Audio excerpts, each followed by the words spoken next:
सरकार आलं, आज टीम आमची तीच आहे. देवेंद्रजी, मी आणि अजित दादा आम्ही काम करतोय. आता आमची जबाबदारी आणखी वाढली आहे. पद वर खाली होत असतं, परंतु आपलं जे काही नाळ सर्वसामान्य लोकांची जुळली आहे ती कधी तुटू शकत नाही. मी जेव्हा चीफ मिनिस्टर मुख्यमंत्री होतो तेव्हा लोक म्हणायचे सीएम म्हणजे चीफ मिनिस्टर, मी म्हणायचो सीएम म्हणजे कॉमन मॅन. देवेंद्रजी आता मुख्यमंत्री आहेत, मी डीसीएम आहे.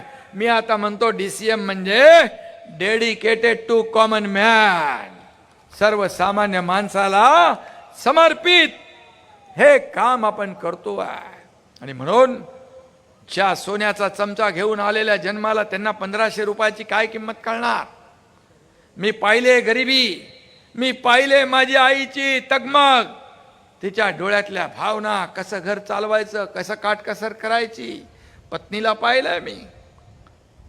आणि म्हणून जेव्हा मुख्यमंत्री झाल्यानंतर अजितदादा आणि देवेंद्रजींना सांगितलं की यामध्ये सर्वसामान्यांचं सरकार आपण म्हणतो, मग सर्वसामान्यांच्या जीवनामध्ये आपण बदल घडवणाऱ्या योजना आणल्या पाहिजे. आणि म्हणून आम्ही सोन्याचा चमचा घेऊन जन्माला आलो नसलो तरी सुद्धा तुमच्या या सर्व महाराष्ट्रातल्या तमाम जनतेच्या आयुष्यामध्ये, जीवनामध्ये सोन्याचे दिवस मात्र आणण्यासाठी आमचा जन्म झालेला आहे. आणि म्हणून लाडकी बहीण